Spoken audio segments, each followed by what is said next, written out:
Hello everyone, welcome. Brian Jennings, the Millennial Dragon.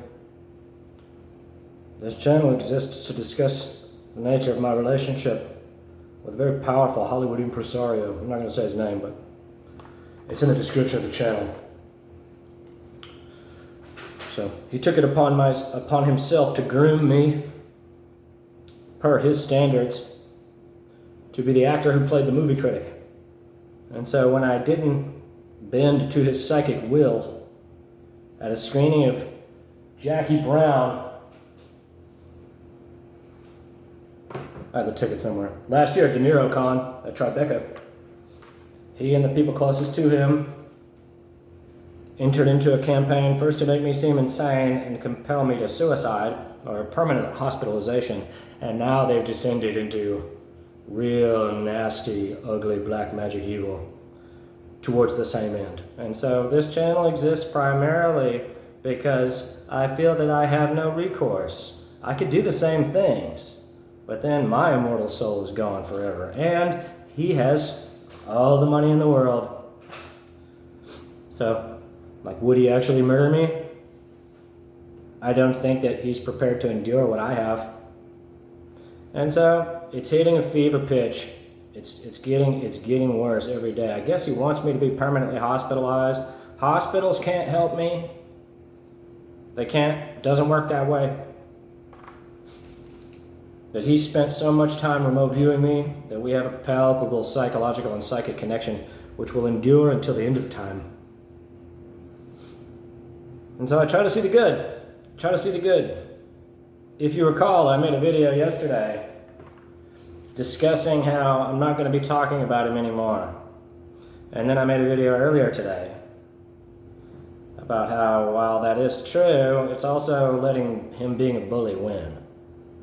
Right? And so anytime I reach out to anyone, right, I guess what I'm saying is that, like, I don't want to talk about him. I want to move on with my life. Right? I understand. I'm glad that we understand each other. You despise me.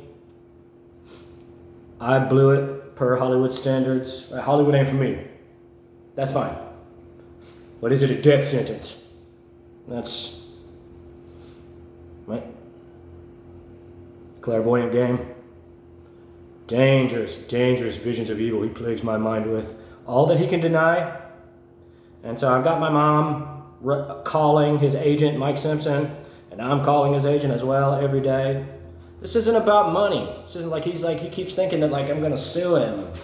Right? And I tried to do that. I tried to do it his way, and he thought that it was funnier to traumatize me, and he still thinks it's funny to traumatize me and plague my mind with visions of evil. And my mind is getting really sophisticated, and he steals my light every time. And so, right, on some level,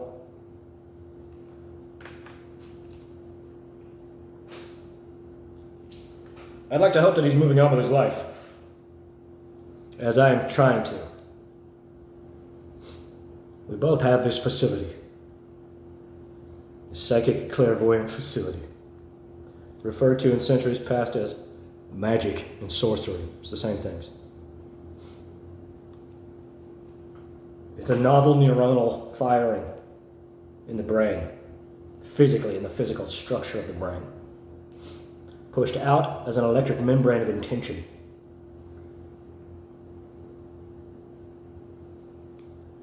So, we can both live in the world together. He doesn't see it that way. The reason that he sees it the way that he does, the reason that he's constantly plaguing me with these awful visions so that I blow my brains out or take a mountain of pills every day, is because he has created this condition in his mind. It's in my mind too, but less so mine and more so his, because he's the one who spent all this time remote viewing you. If you recall the video that I made however long ago, I discussed the mathematical ratios associated with remote viewing, and though I'm speculating on some level, if the gravitational constant is the inverse square law, in terms of Newtonian physics, which was adopted by the Standard Model and to a large degree, of course, Einstein trumped him, but it's through Newton's math, right? The invention of calculus that we arrive at special general relativity. Anyway, I say that it's the square law. It's not the inverse square. Through remote viewing, that every time that a clairvoyant jumps into someone's mind, they thereby strengthen the connection between the two individuals by 4 times. And then the second time they do it, it's by 9 times, 3 squared. And then the third time they do it, it's by 16 times. Right? So, if Quentin, by that logic, if Quentin has spent 200 hours remote viewing me,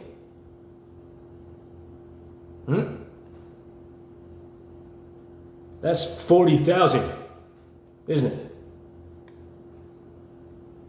So you see my point? And I haven't spent any time remote viewing him. Allison, the woman that he said was his daughter, but I never actually watched her. They poisoned my mind immediately. And my point is that this is the reason that he wants me to die. And it's dangerous and frightening. So, pray for me, pray for Quentin. Pray to bring this to an amicable resolution. I have my first theater rehearsal today, and so I'm excited about that. And I'll probably make a video when I get back home. So, see what's good in your life. God bless.